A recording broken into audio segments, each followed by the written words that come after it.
देख रहे हैं न्यूज बीट पारस जहांजेब के साथ। इलेक्शन तनाजा, मैंडेट का झगड़ा और इस्तेहकाम की तलाश, ये हैं वो बीट्स जिन पे बात करेंगे आज न्यूज बीट में। अस्सलाम वालेकुम, मैं हूं पारस जहांजेब। इलेक्शन हो गए, लोगों ने अपना वोट दे दिया, लेकिन धांधली के इल्जामात भी लगे और नताइज तनाजात का भी शिकार हुए। जो जहां से जीत गया वहां उसके लिए इलेक्शन शफाफ, और जो जहां से हार गया वहां उसके लिए इलेक्शन धांधली ज़दा है। मैंडेट ऐसा कि लगता है कि किसी के हाथ कुछ नहीं आया, लेकिन अगर देखें तो मैंडेट ऐसा कि सबको कुछ ना कुछ मिल गया है। नून लीग को पंजाब मिल गया, पीपल्स पार्टी को सिंध मिल गया, पीटीआई को खैबर पख्तूनख्वा मिल गया, पीटीआई मुखालिफ इत्तेहाद को वफाक और बलूचिस्तान मिल गया। मौलाना फिलहाल नाराज हैं और गेम से आउट हैं, लेकिन उनको भी कुछ अच्छा ऑफर हुआ तो उनको भी कुछ ना कुछ तो मिल सकता है। हाँ, अगर किसी को कुछ नहीं मिला तो वो कहा जा रहा है कि वो है मियां मोहम्मद नवाज शरीफ। मियां नवाज शरीफ वजीर आजम की दौड़ से माइनस हो गए, या वो खुद माइनस हुए या उनके साथ कोई हाथ हो गया है। नून लीग ने मियां नवाज शरीफ को वापस लाने के लिए तराजू के पलड़े बराबर करने की फरमाइश की, लेवल प्लेइंग फील्ड देने का मुतालबा किया। उनके तमाम मुतालबात मानकर मियां साहब को वतन वापस लाया गया, जेल से छुटकारा दिलाया गया, सजाओं से बरी कराया गया, नाअहली खत्म करके इलेक्शन लड़ने का अहल बनाया गया। लेकिन आखिर में वो वजीर आजम की दौड़ से माइनस हो गए। वो खुद माइनस हुए या उनके साथ कोई हाथ हो गया। मियां नवाज शरीफ चौथी मर्तबा वजीर आजम बनना चाहते थे। हर कोई उन्हें निजात दहिंदा और पाकिस्तान के तमाम मसाइल का हल कहता था। हर जलसे में, हर प्रेस कॉन्फ्रेंस में और हर टॉक शो में नून लीग मियां साहब को चौथी बार वजीर आजम बनाने की बात करती थी। लेकिन जब वक्त आया तो मियां मोहम्मद नवाज शरीफ वजीर आजम की दौड़ से माइनस हो गए। वो खुद माइनस हुए या उनके साथ कोई हाथ हो गया।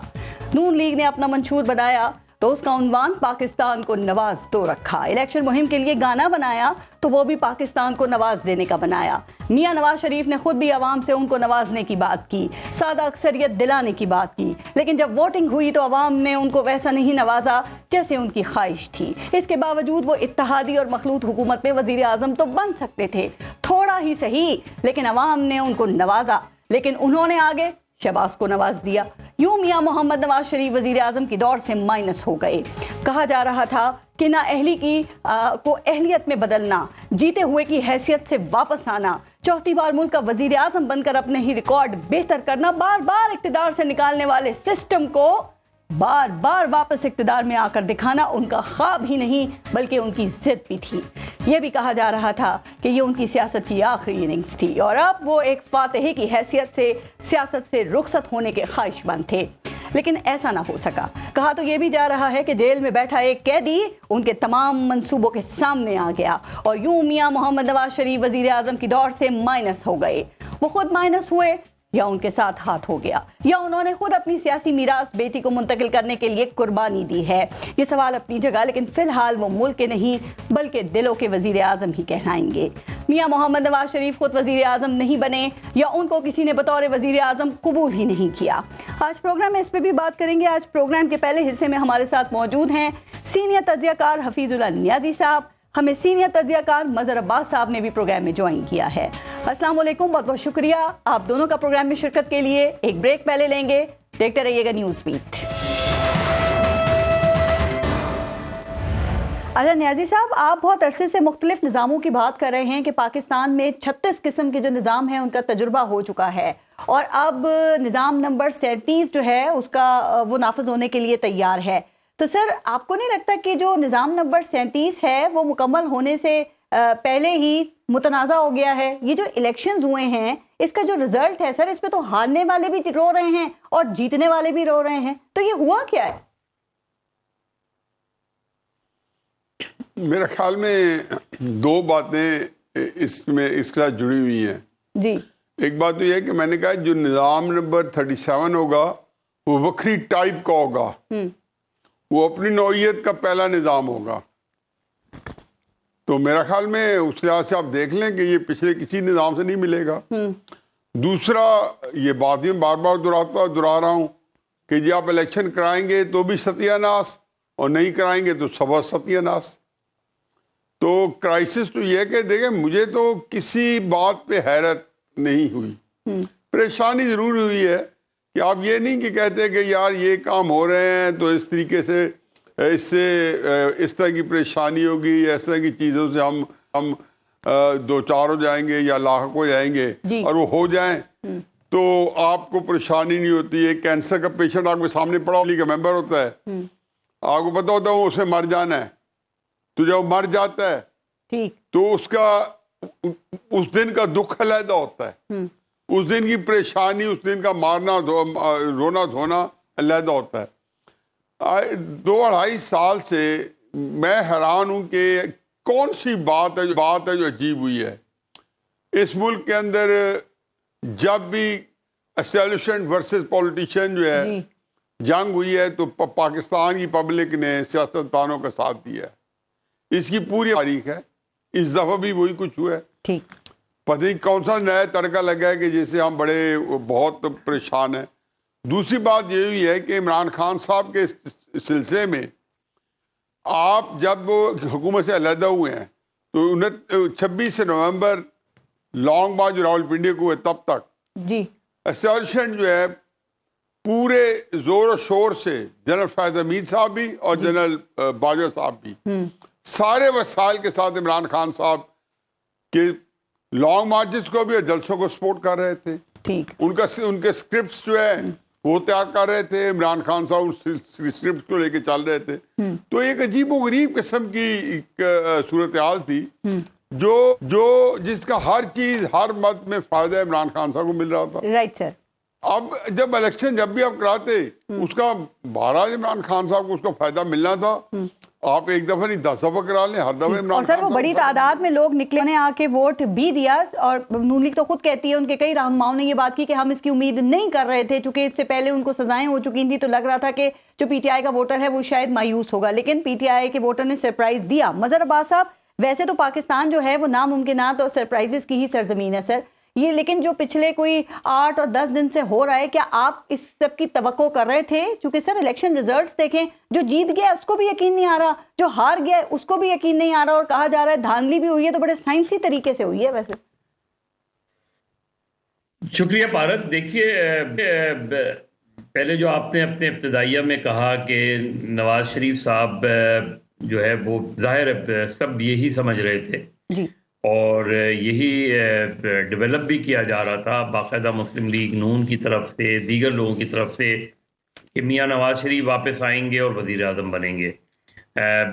अगर मियाँ नवाज शरीफ की ही वजह से गालिबन जो अगस्त में असेंबलियाँ डिज़ोल्व हुई और फिर नवंबर में आइन के मुताबिक इलेक्शन हो जाने चाहिए थे, अक्टूबर के एंड या नवंबर में नहीं हुए, उसके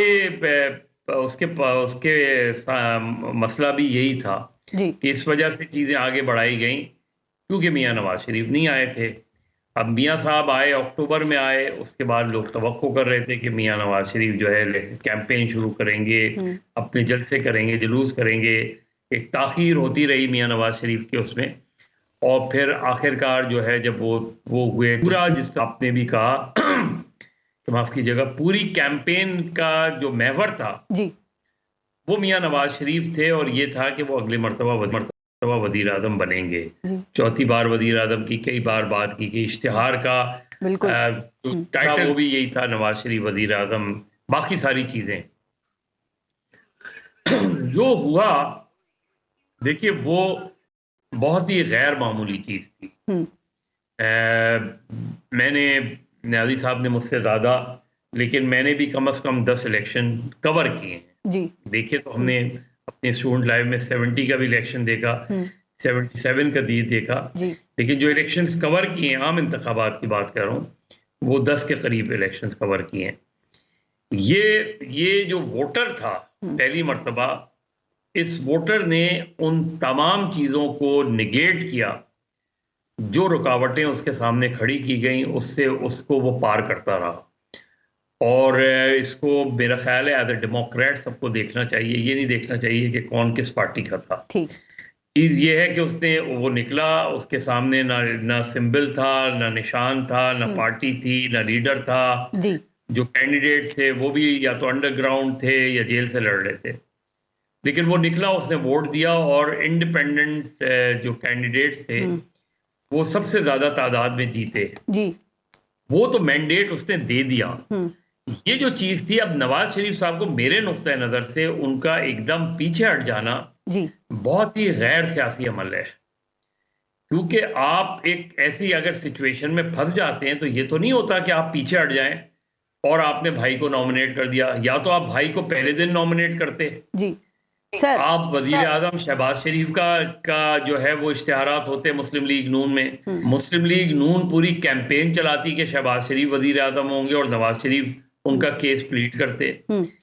यानी जब सिंपल मेजॉरिटी मिल जाए तो नवाज शरीफ वजीर आजम, सिंपल मेजॉरिटी नहीं मिले तो शहबाज शरीफ वजीर आजम। बस मजहर अब्बास साहब वो अवाम से कह रहे थे दो, और जितना भी अवाम ने उनको नवाजा है तो उन्होंने आगे अपने भाई को नवाज दिया। सर, जो अभी आप मियां साहब की बात करें, मैं चाह रही हूँ जरा इस पे हफीजुल्लाह नियाजी साहब भी इस पे कमेंट करें। हफीजुल्लाह नियाजी साहब, मियां साहब ये कहते हुए जेल चले गए कि मुझे क्यों निकाला, अब क्या ख्याल है कि क्या सोचा जा रहा होगा कि मुझे क्यों बुलाया, क्योंकि वो सादा अक्सरियत उनका ख्वाब था। अब लगता है कि मियां साहब जो हैं वो सियासत में इन रहेंगे, पाकिस्तान में रहेंगे या बाहर चले जाएंगे? देखिए जी, पहले तो मैं मजहर साहब की बात को एंडोर्स करता हूँ जी कि ये टाइम था आपका एक जरूरी नहीं होता कि हर वक्त आप सियासत के लिए ही जो है आगे बढ़ें और कामयाब सियासत होते देखें तो अपना कदम आगे बढ़ाएं, अपने आप को पेश करें। कई दफ़ा वैसे इम्तिहान आता है और उसके अंदर पता होता है कि जी 100% कुर्बानी है जी, तो आपको कुर्बानी देनी चाहिए।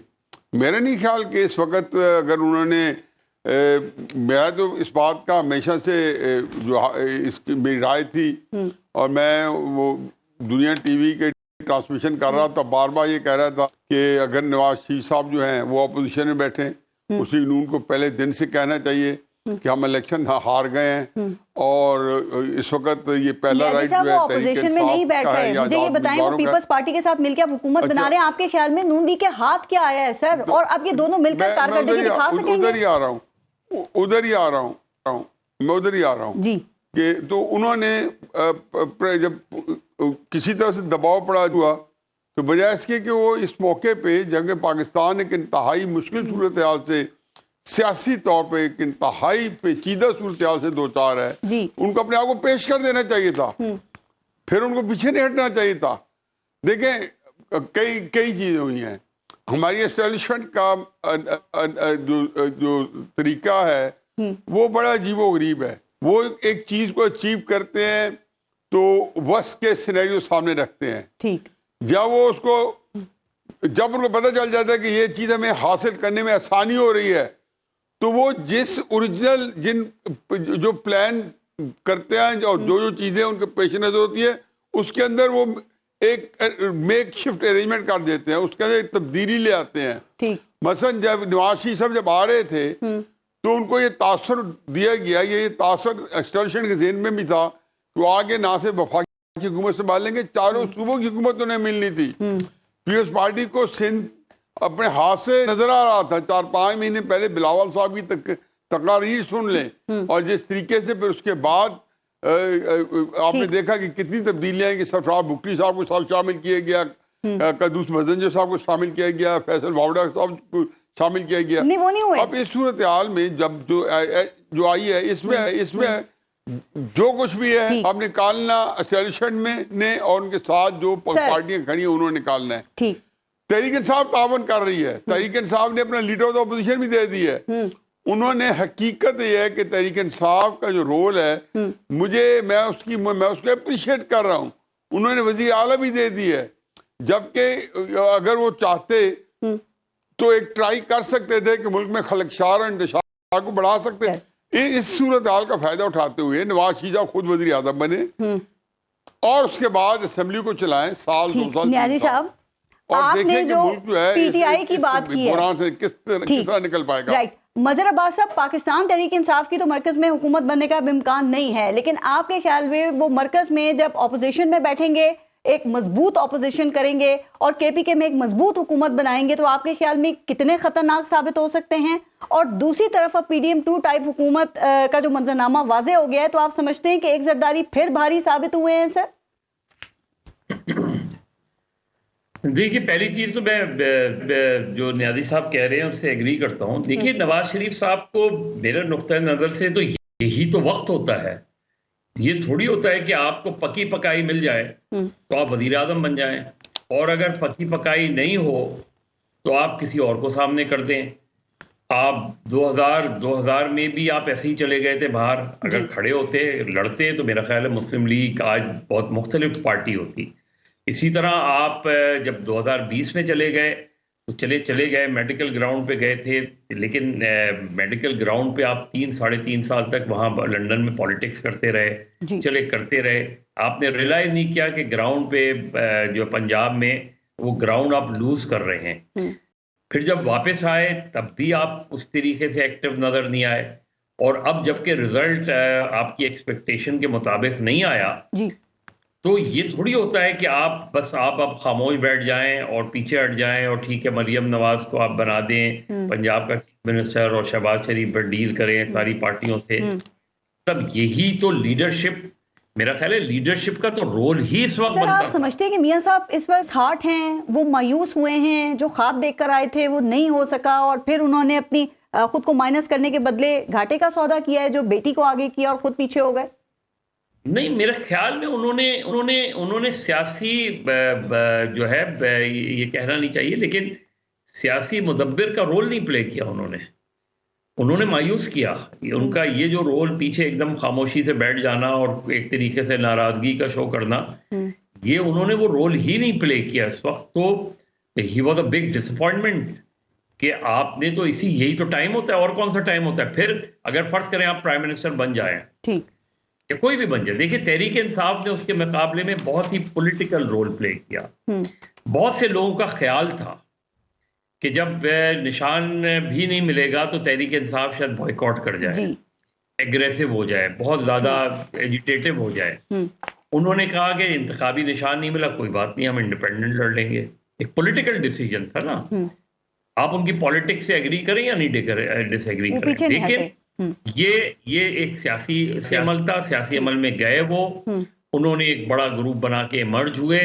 अब वो उन्हें पता है कि हम वो किसी पार्टी से नहीं मिल रहे तो वो हुकूमत नहीं बना सकते, तो उन्होंने कहा हम ऑपोजिशन में बैठेंगे। ठीक, अगेन मजहब साहब एक आखिरी बात, अगले 2 साल में नून को कहाँ देख रहे हैं? क्योंकि अब हुकूमत तो इनकी और पीपल्स पार्टी की ही बन रही है ना, तो जो कारकर्दगी होगी उसका बर्डन भी शेयर करेंगे ये दोनों? देखिए नून तो नून सबसे वीकर पोजीशन में है इस वक्त। अगर उनका वजीर आजम भी बन जाए तब भी वो सबसे वीकर पोजीशन पे, सबसे कमजोर पोजीशन पे है, क्योंकि जो वजीर आजम बनेगा सारा बर्डन उसी के ऊपर होगा।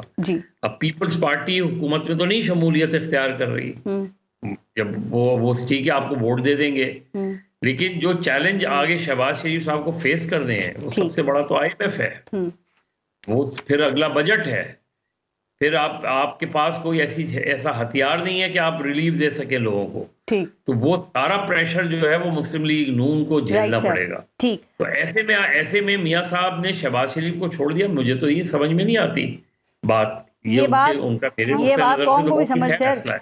मजहर अब्बास साहब और हफीजुल्लाह नियाजी साहब बहुत बहुत शुक्रिया सर प्रोग्राम में शिरकत के लिए। एक ब्रेक लेते हैं, देखते रहिएगा न्यूज़ स्पीक। प्रोग्राम के इस हिस्से में हमें ज्वाइन किया है साबिक वफाकी वजीर फैसल वाफदा साहब ने। अस्सलाम वालेकुम फैसल वाफदा साहब, और बहुत बहुत शुक्रिया आपके वक्त के लिए। आपने आजकल कोई इल्मुल आदात का कोई पढ़ाई वगैरह शुरू कर दी है, जो कि पिछले कुछ अरसे में इतनी एक्यूरेट कुछ पेशन गोइयां आपकी थी कि शेख रशीद समेत बड़ों को पीछे छोड़ दिया आपने। बहुत शुक्रिया पारा साहबा। देखिए बहन, ये तो अल्लाह की मेहरबानी है, अल्लाह का एहसान है कि जो आप प्रेडिक्ट कर रहे हैं, जो आप फोकस कर रहे हैं, जो आप देख रहे हैं, वो अल्लाह में ठीक करता चला जा रहा है। तो माँ की दुआ है, बाप की दुआ है। और ओवरऑल जो इलेक्शंस हुआ है इसको आप कैसे देख रहे हैं? चूंकि जो हारने वाला है और जीतने वाला है, फैसल वाफदा साहब दोनों ही रो रहे हैं इसमें। तो देखिए पारा साहबा, ये एक रेसिपी ऑफ डिजास्टर है। ये जिन आइन और कानून के जो ठेकेदार थे, पहरेदार थे, चौकीदार थे, जिनकी ख्वाहिश थी, उन्होंने ये इलेक्शंस कराए, तो ये जमहूरियत का मज़ा भी सब लेंगे अब। और जब इन आइन के ठेकेदार, कानूनदान, चौकीदार जो थे वो शबकून मारा गया पंजाब के अंदर और KPK में, तो उधर तो मैंने कुछ नहीं, सजा और जजा का निज़ाम देखा, आधी नून लीग तो वहीं फारिग हो जाती जी। तो आप सिलेक्टेड 6 और 6 को फिर 9 नहीं पढ़ सकते, ये असूल बना लें आप, ठीक है जी। दूसरी चीज़ ये कि आपका जिस मुल्क में जिन लोगों ने बर्बाद किया, एक्सपायर्ड लीडर्स ने, उन्हीं को आप कह रहे हैं कि आप वो मुल्क ठीक कर दें, दोबारा आ जाए, ठीक है। तो PDM 2 मैं कह रहा था, PDM 2 बन गई। इलेक्शन मशकूक हो गए हैं, 1977 के बाद पाकिस्तान के ये सबसे शायद मशकूक तरीन इलेक्शंस हैं। अब इसके नतीजे में बनने वाली हुकूमत कितना अरसा चल सकेगी? देखिए पारस साहिबा, एक तो ये कि मेरी डिसएग्रीमेंट आपकी स्टेटमेंट से, ये पाकिस्तान में 70 साल से ऐसी इलेक्शन लड़े। 2018 में भी ऐसा था, 2008 में भी ऐसा था, 13 में भी ऐसा था, आगे आएंगे वो बेहतर हो जाएंगी।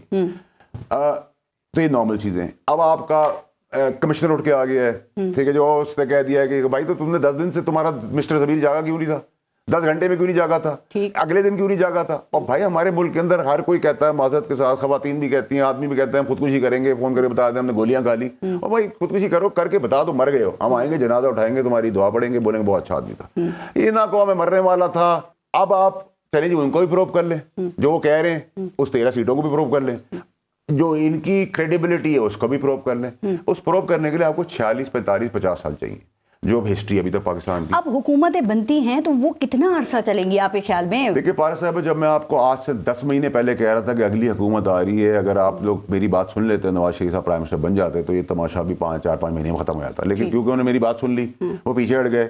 मैंने कहा था बेटी बनेगी तो बाप नहीं बनेगा, बाप बनेगा तो बेटी नहीं बनेगी, कुर्बानी दे दी उन्होंने बेटी बाप को। लेकिन एक्सपेरिमेंट अपनी फैक्ट्री में नहीं हो रहा, पाकिस्तान के साथ हो रहा है। ठीक है जी, हमने एक्सेप्ट कर लिया।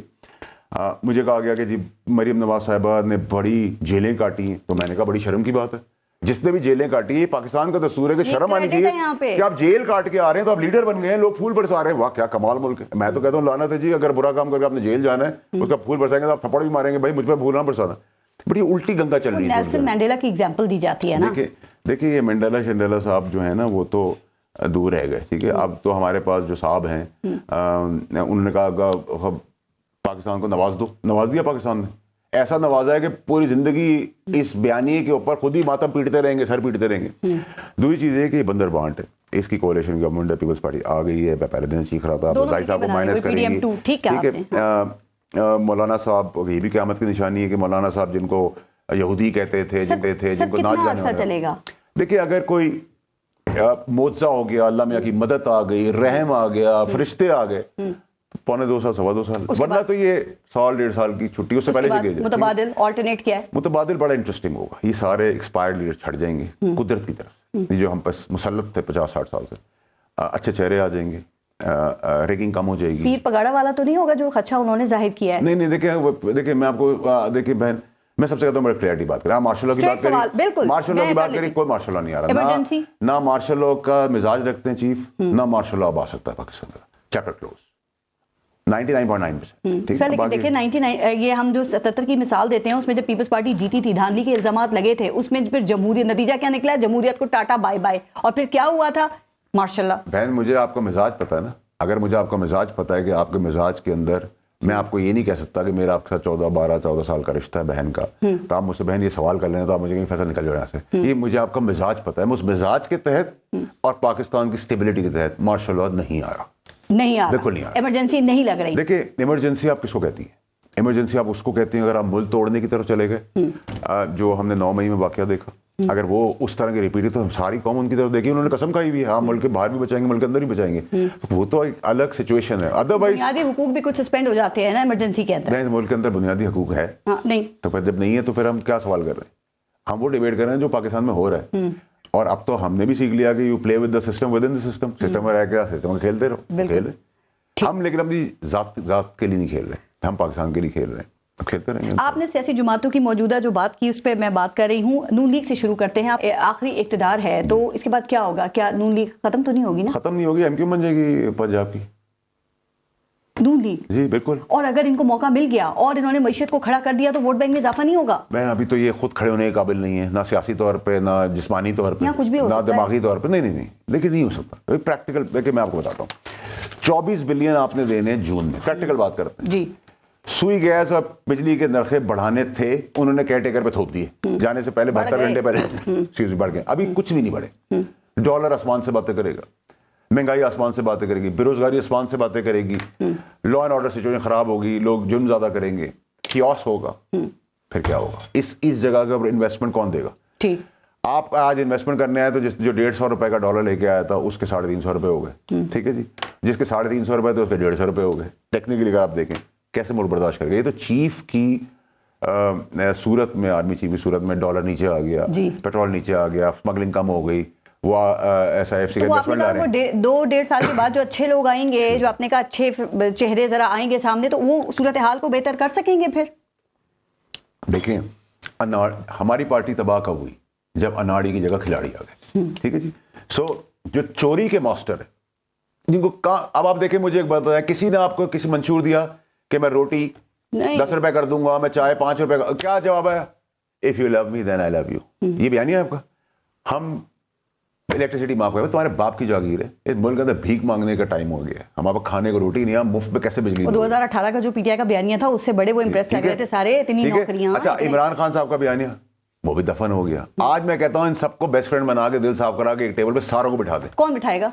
सारों को बिठा दे। कौन बिठाएगा? कोर्ट बिठा देगी, डंडा लाठी वाले बिठा देंगे। मैं कहता हूं, चले मैं एक मिसाल दे रहा हूं ना, तब भी मुल्क नहीं चल सकता। यू नीड टू अंडरस्टैंड कि मुल्क नहीं चल सकता इन लोगों से। एक दूसरी चीज ये कि अब फसली बटेरे आ गए पीटीआई के अंदर जी, ठीक है जी, क्योंकि पॉपुलर टाइट थी, तो ये मुल्क चलाएंगे भाई। वो तो जो स्ट्रैटेजी के तहत वकील लाए गए हैं, वो फसली बटेरे, ऑफ कोर्स उनको ये वो शक्लें थी जो पार्टी के अंदर आई थी, ये वो हैं जिन्होंने तकलीफें गुजारी थी, ये वो हैं जिनको इस पार्टी का मिजाज पता है। वो कह रहे हैं इस दुख की घड़ी में खान साहब के साथ खड़े हुए हैं। कैसी स्ट्रैटेजी थी ये पीटीआई को बुला के सपोर्ट करना? इसको स्ट्रैटेजी तो आप अच्छी स्ट्रैटेजी कहेंगे, ठीक है, इंटेलिजेंट स्ट्रैटेजी मैं कहूंगा इसको, ठीक है। लेकिन जो वकला मेरे भाई आए उनमें मुझे सलमान साहब पसंद है, गौर साहब मुझे बहुत पसंद है, शाहीन साहब अच्छे आदमी, मुझे तो मरवत साहब का भी नॉटीनेस पसंद है, I like him as a naughty person. आपस में तकसीम है, इनके बयानात एक दूसरे से नहीं मिलते, मुझे सब कुछ पता है। ये इस पार्टी की ब्यूटी थी, यहाँ कोई किसी के साथ कभी मिलता ही नहीं था, हर कोई एक दूसरे को गिरा रहा होता था, ठीक है।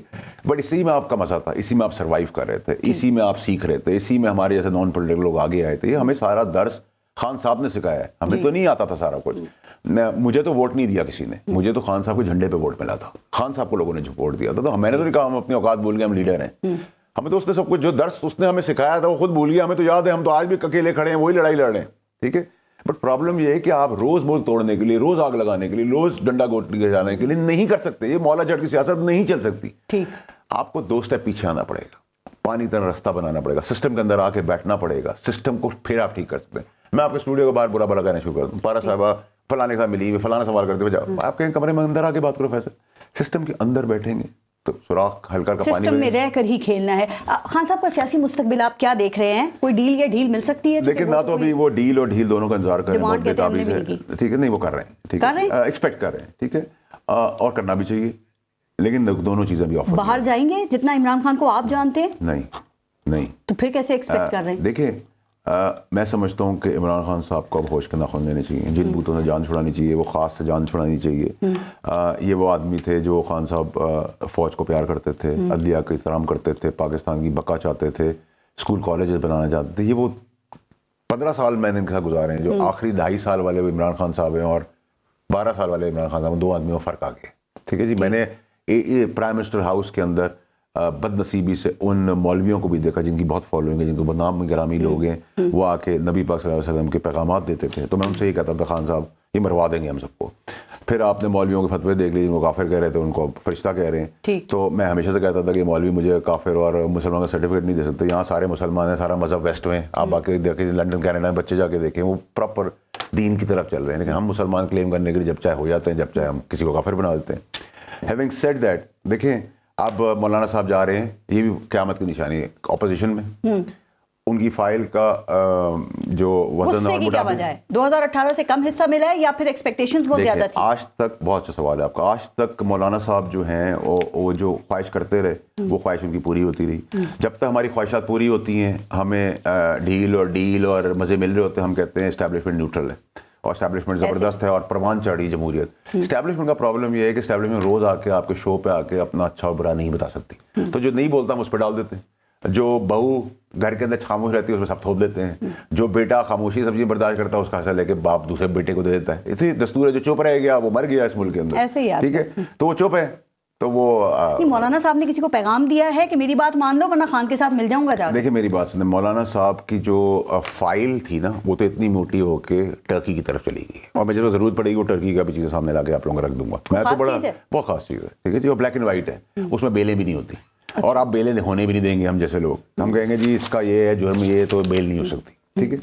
तो मैंने उनको इशारतन बता दिया कि अच्छे बच्चे बन जाएं। मुझे वो मौलाना का स्टेचर देखें, उनके वर्कर्स आपने देखे हैं, वो इस तरह से खामोश रहेंगे। एक छोटा सा हुआ था तो वो नैब वाला इशू हुआ था, याद है कि उन्होंने फिर धमकियां दे दी थी कोर कमांडर को। मेरी बात बैठ जाएंगे घर मैं के 2-3 चीजें आपको ब्रेकिंग न्यूज और रिकॉर्ड का हिस्सा बनाता चला जाऊंगा शो खत्म होने से पहले। अब 9 मई की तरफ किसी पॉलिटिकल पार्टी ने 0.001% देखा तो हलक से आवाज नहीं आएगी, क्योंकि आप खातून बैठी हैं तो मैं यहीं रुक जाता हूं। ठीक है जी, नंबर 1। नंबर 2 ये कि मौलाना साहब क़यामत, सियासी क़यामत तो आ गई है। मौलाना साहब जा रहे हैं ऑपोजिशन में बैठने। ठीक। वो समझे थे कि पहाड़ पे आपकी मरी के अंदर आपकी गाड़ी का पेट्रोल खत्म हो गया, वो आपकी 3 बजे रात की फायदा उठाएंगे और कहेंगे 500 रुपए का किराया लगता है, मैं 5000 लूंगा। उनको कहा 5000 तो छोड़ भाई, तुझे 50 रुपए में 500 भी छोड़, जो तेरी जेब से निकलना है वो 50 रुपए की बात कर। तो अब वो जा रहे हैं ऑपोजिशन में। लेकिन मजेदार बात है, उनको सियासी बसीरत का फायदा और एडवांटेज और पॉजिटिविटी आप उनको दें, मैं दूंगा उनको क्रेडिट, कि वो आगे होंगे, पीछे पीटीआई होगी। ठीक है, उनके साथ वो चलेंगे, तो पीटीआई को लीड करेंगे मौलाना साहब, जिससे वोटर भी बहुत नाराज है। लेकिन अब मौलाना साहब पीछे हट रहे हैं, जो उन्होंने उससे बात की है, मैंने कहा थोड़ा ठंडा हो रहा है 500 रुपए से 50 रुपए, और जो मैंने कल से आज से टर्की वाली बात की है ना, वो बड़ा इंपॉर्टेंट रोल प्लेगी। हम भी बड़े डिसिप्लिन सिपाही हैं अपनी सियासत में, है तो जूनियर लेकिन ठीक है। नंबर 2 ये कि मैं आपके तवज्जो से बताना चाहता हूँ कि शायद पीटीआई से शादी करने वाली है। मैं यहाँ रोक दूंगा, अब आप इसको ढूंढते रहिएगा और आने वाले 2 नंबर आपको पता चल जाएगा। आप कंफ्यूज ना करें ना अपने सुनने वालों को और देखने वालों को, बताएं ना। मेरे सुनने वाले और आपको देखने वाले लोग बिल्कुल कंफ्यूज हैं, मुझसे और आपसे ज्यादा स्मार्ट हैं। अब पीटीआई से जब शादी करेगी तो क्या असूल की सियासत होगी या मुफादात की सियासत होगी? अब एक कौम ये भी सबको देखेगी, जिसको आपने थूका था उसको आप चाटने जा रहे हैं। ठीक है, अच्छा, तो ये एक फॉर्मेट है। दूसरा फॉर्मेट ये कि आप बलूचिस्तान में पीपल्स पार्टी का घोड़ा 51% पे था, अब वो 50.5 पर आ गया और नून लीग का घोड़ा 49.5 पे आ गया, तो अब जीत फिनिशिंग लाइन पे कौन आता है, ये भी बड़ा मजेदार सीन है। ठीक है, इस 6 से 8 दिन के अंदर आप दबादब मिनिस्ट्रियां और कैबिनेट और सब फॉर्मेशन देखेंगे आने वाले हफ्ते में। पीपल्स पार्टी ने मना कर दिया, काबीना का हिस्सा नहीं बनेंगे, वजारतें नहीं लेंगे, आईनी ओहदे। शुरू में मैंने कहा था पीपल्स पार्टी बहुत स्मार्ट है, वो सबसे बड़ी बेनिफिशियरी है। जरदारी साहब का मैंने महीनों पहले कहा था कि मैं उनका प्रेसिडेंट हाउस में तस्वीरें देख रहा हूँ, महीनों पहले, जिनकी तरफ हम इशारा करते हैं आईन और कानून के ठेकेदार और मुल्क के ठेकेदारों की तरफ, इनको भी नहीं पता था जिसको मैंने कहा था। तो मैं क्लियर करता चला जाऊँ, वो दबोच भी रहे हैं, वो नोच भी रहे हैं, वो स्मार्ट हैं, वो सियासी दरिंदे भी हैं, वो सियासी कपड़े छोड़ के सब कुछ ले लेंगे नून लीग से। और सेकंड फेज में, फर्स्ट फेज में आईनी होते ताकि 5 साल पक्के, उनको पता है तो सारी जिंदगी ये चलनी नहीं सिस्टम, वो पहले पक्का करेंगे, फिर थोड़े मजे लेने के लिए 2-3 पंजाब में आ जाएंगे, 4-5। चलिए, ये तो इनका हो गया, लेकिन अभी पीटीआई के आजाद उम्मीदवारों को बड़ी तादाद में वोट मिले हैं, क्या इसके बाद खान का लंबे अरसा जेल में रहना मुमकिन हो सकेगा? देखिए, मेरा तो ख्याल है कि देखिए 9 मई के अंदर अगर आपने जिसको बुक किया हुआ है गंडापुर को, और आपने इशारतन भी बोल दिया कि इससे पहले देखें, निशान के बगैर और मुहिम के बगैर अगर इतनी तादाद में नशिस्तें और वोट मिला है तो 9 मई का बयानिया कमजोर नहीं पड़ गया फैसल वारदा साहब के? 9 मई वालों को सजा मिल सकेगी? देखिए मेरी बात सुने, इसकी बड़ी क्लैरिटी आपके अंदर होनी चाहिए कि जो इमरान खान साहब की पॉपुलैरिटी है वो उनकी एक अपनी पॉपुलैरिटी है और एक नून लीग की नफरत है जिसने ग्राफ को आसमान पे ले गए। ठीक है, वो नून, देखिए पीपल्स पार्टी की डिसलाइकिंग है जो लाइकिंग में तब्दील हो सकती है। बेटा कैंपेनिंग भी अच्छी कर रहा है, मेहनत भी कर रहा है, बीबी शहीद हुई है, नाना शहीद हो गया, मामू शहीद हो गए, तो बाप 14 साल बाहर है, तो कुर्बानियों का भी तो अंसर आप देखें ना। ठीक है, तो उसको ब्रैकेट में नुकसान होगा उनको। 2 करोड़ नया वोटर इस इलेक्शन में शामिल हुआ है। आप कह रहे हैं कि नफरत भी नून लीग की है, तो नून लीग का वोट तो वही नहीं रहा। ऐसा नहीं लगता कि पीटीआई का जो वोट बैंक है वो आगे बढ़ा है ज्यादा? देखिए मेरी बात सुने, जब आप किसी स्प्रिंग को ज्यादा दबाते हैं ना और छोड़ते हैं तो वो फिर आसमान तक जाता है। ठीक है, और जब प्रेशर कुकर से आप सीटी उतार देते हैं ना तो उसकी भी भाप निकल जाती है। तो ये टाइम था, अगर अक्लमंद होते नून लीग वाले, वो ये कहते हैं कि मैं इस वेसल का कुकर का उतार के फिजल आउट कर देता हूँ और कौम कहता हूँ ठंडे में आ जाओ, चलो जी बिस्मिल्लाह करो। ठीक है, इस कौम का भी बड़ा जबरदस्त मजाज है, ये कंधे पे जितनी स्पीड से बिठाती है सड़क में उतनी जमीन से फेंकती है। सब दूध का दूध पानी का पानी रहता है। मियां साहब माइनस हो गए हैं आप बिल्कुल। देखिए तो मियां साहब नहीं, पूरी पार्टी MQM2 कहलाएगी ये पंजाब की, आप लिख लीजिए बातें। अभी आपको जैसे मैंने कहा कि किंग मेकर हैं मियां साहब, वो बनेंगे आप। देखिए किंग के लिए तो आपको किंग मेकर बनाने के लिए आपको खुद कोई चीज बननी चाहिए और उसके बाद फिर किंग ढूंढना चाहिए। अभी तो आपकी मर्जी है कि आप मुझे मालिक समझे, नौकर समझे, आप किसी को महारानी समझे, नौकरानी समझे, तो सब आपकी मर्जी है। तो हम एक बाजार 2 लेने जा रहे हैं, कौम एक और मजा ले चख ले। और आपने भी एक बात की वो खान साहब के फैसलों के हवाले से, अब सीएम KPK के लिए नॉमिनेट किया अली अमीन गंडापुर को, सीएम लाहौर के लिए मियां असलम इकबाल को। ये क्या उन्होंने सिग्नल दिया है या पैगाम दिया है, और आगे वावडर साहब इसको कैसे लिया गया है, कैसे देखा गया? देखिए पारस साहब, एक चीज इसको इस तरह देखें, 9 मई को वांटेड हैं गंडापुर साहब, राइट या रॉन्ग, ठीक है, वो वांटेड है। इमरान खान साहब भी 9 मई को वांटेड है, और इतने सारे दर्जन लोग भी वांटेड हैं, ठीक है। अब आपने कह दिया कि जी मेरी इशारा मैंने कर दिया इमरान खान साहब ने कि मैं लड़ाई करने आ रहा हूं, गंडापुर जाओ, ठीक है। तो इसका मतलब कि आप माज़ाराई की सियासत अभी भी करना चाह रहे हैं। अब होगा क्या, अब वो सीएम अपॉइंट हो जाता है, मिसाल देता हूं जी, एक उनकी पुलिस प्रोटेक्शन के लिए खड़ी होगी, एक पुलिस जो उनको मांगती है, वांटेड है, वो आती है, दोनों पुलिस आमने सामने आएगी। फिर ये पुलिस जो पकड़ने आएगी वो पैरामिलिट्री फोर्सेस बुलाएगी, रेंजर्स और एफसी बुलाएगी, तसादम होगा, खून बहेगा। तो खाना जंगी की सूरत हाल बता रहे हैं। फिर ये खान साहब को इस चीज से निकलना पड़ेगा। खान साहब को इस चीज का नहीं पता, नहीं अभी भी किसी के हाथ कुछ भी नहीं आएगा। देखिए अभी तक उनको नहीं समझ में आ रही, अभी भी वो उसी तगड़ोड़ में लगे हुए हैं। देखिए आपको वक्त जरूरत डंडा उठाने की भी जरूरत होती है, और वक्त जरूरत उसी वक्त पानी पिलाने की भी जरूरत होती है, ठीक है। तो जो कॉम्बिनेशन में डंडा, प्यार और पानी सब रखता हो, वही सियासत में आगे जा सकता है। सिर्फ डंडे, गोली, मौला जड़, मार दूंगा, जला दूंगा, आग लगा दूंगा नहीं है। हर वक्त नहीं, हमारे अंदर भी वो जज्बात है, हमें भी ट्रेनिंग वही मिली है, लेकिन आप वक्त के साथ साथ सीखते हैं, थमते हैं, आगे बढ़ते हैं। पॉसिबिलिटीज का नाम है, इम्पॉसिबल को पॉसिबल करने का नाम है। आप इस सिग्नल जो दे रहे हैं उससे अनरेस्ट आ रहा है, ठीक है। लोग अब इस मुहतमिल नहीं हो सकते, मतलब we can't afford to have all this nonsense, ठीक है। दूसरी चीज ये कि आप पीछे हटे, अंदर सिस्टम में आए, ठीक है। आपको अलायंसेस करने पड़ते हैं, कर लो। तुम पाकिस्तानी कौम से प्यार है ना, बड़ो आप एक कॉम्प्लिकेशन मुसीबत में आ गए, अलायंस कर लो। आपको लगता है पीपल्स पार्टी पीएमएलएन से कर लेना चाहिए? देखिए अगर आप मौलाना साहब के पास जा सकते हैं और पीपल्स पार्टी से बात करने को तैयार हैं, तो भाई नवाज शरीफ के पास चले जाओ। अब तो हम सब बराबर हैं, सारी रिवायती पार्टियां और पीटीआई अब एक जगह है। मैं भी अब सोचता हूँ कि मैंने प्रिंसिपल स्टैंड में पार्टी ज्वाइन नहीं करूँ। अब तो मैं उनसे कहूँ मुझे माफ कर दीजिए, जो हमें सिखाया था उस्ताद वही बदल पलट गया है, ठीक है। फिर अभी आप जो केपीके में करने जा रहे हैं, आजकल भाइयों की बड़ी लॉटरी निकली हुई है, ठीक है। शहबाज शरीफ साहब की लॉटरी निकल आई, उन्होंने शुक्रिया मुझे फोन नहीं किया, मैंने बहुत पहले उनके लिए कर दिया था। किसी और की भाई भी केपी में लॉटरी निकाली, परवेज खट्टक की भी निकाली थी, वो तो पार्टी की सरबराही से इस्तीफा दे दिया उन्होंने। तो लॉटरी पे वहां भी किसी और की मैंने खबर दी है, थूक के चाटना, पीटीआई से शादी करेगी, सबर तो करने में है।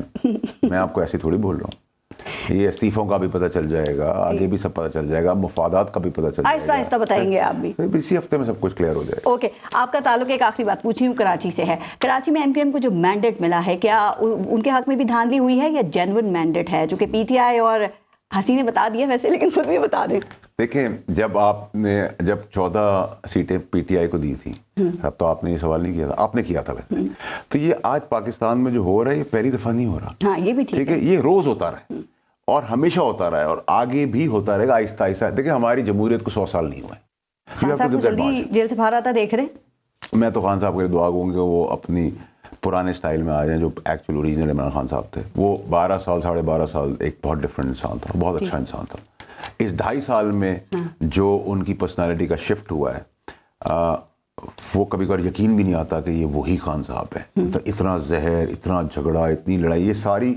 और एक चीज याद रखिएगा, मैं सारी पार्टियों को आने वाले महीनों में या कंटेनर के अंदर देख रहा हूँ या कंटेनर के ऊपर देख रहा हूँ। ये वक्त बताएगा कि अंदर जाते हैं सारे या बाहर खड़े होते हैं, और सामने कौन खड़ा होगा, किसके अगेंस्ट खड़े होंगे। कंटेनर कभी कभार खाली भी, बगैर अवाम के भी खड़ा हुआ था, उस पर भी टीवी दिखाता था, और कंटेनर के सामने भी लोग होते थे, उस पर भी टीवी दिखाता था। तो टीवी दिखाएगा, उस पर बात करेंगे। ठीक, बहुत बहुत शुक्रिया फैसल वावडर साहब, प्रोग्राम में शिरकत के लिए। अपना और अपने मुल्क का ख्याल रखिए। पारस जहां को इजाजत दीजिए, अल्लाह ने के बाद।